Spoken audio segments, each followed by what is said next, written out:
Ang mga lalaki, nakakapagod din makarinig lagi ng words na pare-pareho na lang lahat ng mga lalaki. Kasi may mga kilala pa rin naman ako na seryoso at totoong magmahal. Marami yan. Ang mga lalaki, tahimik lang sila. Lagi silang walang kibo. Miski anong daldal mo, minsan wala talaga silang reaksyon. Normal lang yon, huwag kang magreklamo. Halos lahat naman ata ng lalaki ganun. Mga lalaki minsan insensitive pero hindi ibig sabihin wala silang pake. Minsan kaya sila ganun para hindi na lang din sila masaktan. Yung mga lalaki na yan kahit walang kibo, nasasaktan din naman sila. Hindi natin alam na kahit todong ngiti sila, kahit nasasaktan, wala silang magawa, lunok na lang lahat ng sakit. Okay na sila na yung masaktan kaysa tayong mga babae. Hindi lahat ng lalaki showy in public. Minsan, sapat na nasa'yo pinapakita na mahal ka talaga niya.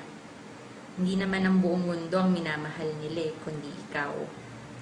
Minsan, hindi din sila ma-effort kasi hindi naman nababase dun kung mahal mo talaga ang isang tao. Yung effort na sinasabi ko, yung mga gifts at surprises ha. Hindi yung effort na pasayahin ka, alagaan ka at pahalagahan ka. Minsan, hindi din sila vocal sa pagmamahal nila sa'yo. Maraming boys ang ganyan.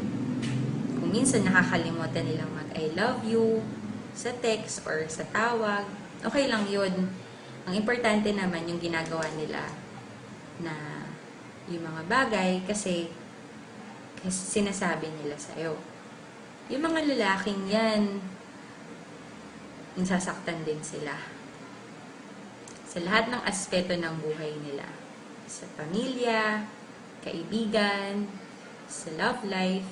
Kaya huwag kang masyadong etsyosera kung minsan gusto niya mag-isa. Hayaan mo lang. Pag ayaw ka niya kausapin muna kung may problema sila, huwag ka naman magre-reklamo agad. Ginagawa niya yun kasi gusto niyang intindihin mo siya. Hindi niya ginagawa yun, hindi dahil hindi ka importante. Pero ginagawa niya yun kasi sobrang mahal ka niya at ayaw ka niyang madamay at mahirapan sa pinagdadaanan niyang paghihirap. Yung mga lalaking yan, mas mataas pa sa Eiffel Tower ang pride. Marami yung kilalang ganyan.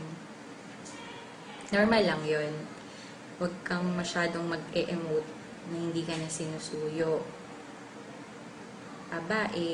Kung ikaw naman may kasalanan, ikaw magpakumbaba. Kasi kahit gaano pa kataas yung pride nila, kung alam nilang sila yung mali, sila naman yung nagpapakumbaba. Hindi lahat ng lalaki manloloko. Taga mo yan sa bato. Hindi dahil nagmahal ka at nabigo ka, uhusgahan mo na silang lahat. Kaya nga iba-iba tayo ng mukha. Iba-iba din naman na ugali at saka ng pananaw sa buhay. Minsan, kaya ka naluloko kasi ibig sabihin, hindi talaga kayo yung para sa isa't isa. Minsan, pinapadanas din sa'yo ng Diyos kung paano masaktan para alam mo kung paano magmahal palalo. Tandaan mo na hindi lahat ng lalaki ay pare-pareho. Kahit nagaano ka pa nila naloko, or gaano pa sila kagago. Kahit sobra kung makapaglaro ng feelings ng mga babae, kahit na ganyan sila, gusto ko lang malaman nyo na may mga puso din sila. At gusto lang nila ng isang tao na iintindi sa kanila at magsistay sa tabi nila kahit na gaano pa sila kagago. Yan ang mga lalaki.